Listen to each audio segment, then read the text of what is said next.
prepositional or adverbial phrases to try to jump around the little habitual loop that I'm in. But I think this speaks to increasing intelligence, and we all will suffer from some form of dementia, and neuropathy occurs.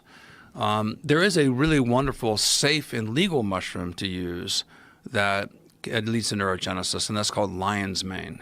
And lion's mane is a cascading white icicle, edible and choice mushroom. They sell it in the stores. What stores? Well, grocery stores Really? all over, yeah. Lion's mane, they're called, they have various brand names. One that I love is called Pom Pom Blanc. It looks like pom-poms from cheerleaders. And lion's mane contains a unique group of compounds beautiful. called arenacenes and hericenones. And these regenerate myelin on the axons of nerves. And so this is a mushroom. Kawagishi discovered this in 1994, a Japanese researcher, and he postulated it as a potential preventative or treatment for Alzheimer's, muscular dystrophy, etc.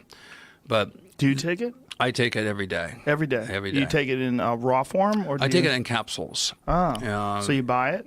Yeah, we have an extensive product line. You do? Yes. Well, how do you get to that? HostDefense.com. HostDefense.com. Why Host Defense? That's part of your innate immunity response, supporting your immunity. But our main business is at fungi.com, and I registered that name myself. I'm kind of proud of that. It cost me $25, 1994. Wow, you were ahead of the ball. Yeah. So winterize yourself. But lion's mane is a safe mushroom to consume. There are several clinical studies out on it treating mild cognitive dysfunction. But there's two mouse studies that I think are quite illustrative. And this is translational medicine. This translates from mice experiments to humans. We already know that it has aspects of neurogenesis. When you go into a state of Alzheimer's, which is a big complex, but one of the characteristics is the formation of amyloid plaques. Demyelination of the neurons, myelin transmits the neural signals. Demyelination occurs. Your outer sheath on the neurons is interrupted by amyloid plaques that then prevent neurotransmission. So the experiments with the mice, which I think are so interesting, one experiment was the maze experiment, where the mice were put into an arena and they went out a corridor. And they went one way in the corridor, they would find food. The other way is no food. Well, very quickly, the mice learned, you go out the corridor, go to the left, you find food.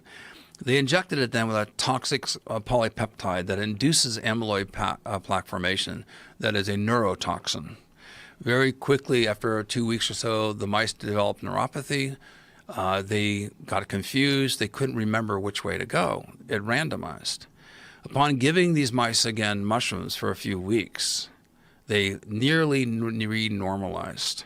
Upon sacrificing the mice in the first part of the experiment, they saw the amyloid plaques and the demyelination. The second part of the experiment, of course, another subset of mice, they found that the myelin regrew and the amyloid plaque had resolved. This is post-mortem. You say sacrifice. Well, yeah, it's 100 mice. Euphemism for killing them. You're basically cutting the brains open. You're cutting off a representative sample. Right. You sacrifice them. You determine, that's representative of the population. Now, the remaining population that's alive, they fed them the mushrooms, and they found that they regained neurological function. Wow. The other experiment, which I find is even more fun, is, and this was done in Japan, they put like 100 mice in an arena, and they put a toy in the middle of the cage. And all the mice got excited. They came up and sniffed it and smelled it, and they got really excited. And they sat there with counters to measure the number of points of contact. How many points of contact do the mice have exploring a new toy? So they got a really good baseline, hundreds of data points. And then they did the same thing. Then they introduced this cyclopeptide, this neurotoxin, and the mice then, after a while, were uninterested, didn't have imagination, no curiosity. They put in a new toy, they were disinterested. They did the same thing. Now, even their full-blown dementia-like symptoms gave them lion's mane mushrooms. And after a few weeks, when they put in a new toy, they came back to near normal levels. Upon sacrificing the mice, they found that the amyloid plaque had resolved and myelin had regenerated and neurogenesis had occurred. This is a smart mushroom. Now, the tragedy that we face, I believe, as a society, is we have people like yourself, people like me, we're all going to suffer through neuropathy. We have a lifetime of a body intellect of knowledge that we're going to start losing. So what is the loss to society of our elders forgetting, not remembering? So I think this is something that's really extraordinarily exciting. It's not patentable. The drug companies have no interest in this, but this is probably the number one thing that people can do, in my mind, to not only preserve cognitive function, but to expand it. Now, I personally would love to see it legal to stack them both together, stacking psilocybin with lion's mane. And I think that stacking thing and then combining it with vitamin D3. Now, I suggest vitamin D3, niacin, because those of you who've had a niacin flush, 200 milligrams of niacin or more, you get red, you get itchy, and neuropathy typically is presented at the fingertips, at the end of your toes and your fingers, and your peripheral nervous system. As you have neuropathy, the nerve endings begin to die backwards.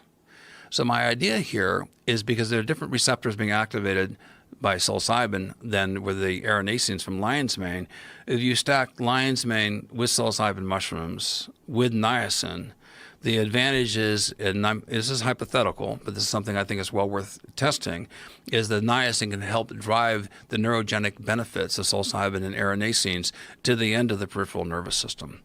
So we actually are planning right now a clinical study in Oregon with lion's mane mushrooms.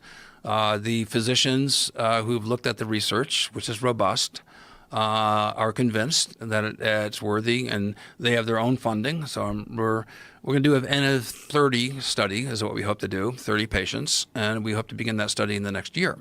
It would be phenomenal to see how that would affect people with CTE, people like football players, boxers, people with across brain the damage. board. Yeah. Across the board. Yeah. I mean, the benefits, and this is something that when you're depressed, you're not creative. And your immune system is depressed as well. You're psychologically, emotionally depressed, and you're not as creative. When you are happy, you are creative, and your immune system is better. So this could be fundamental to disease mitigation across the board. So there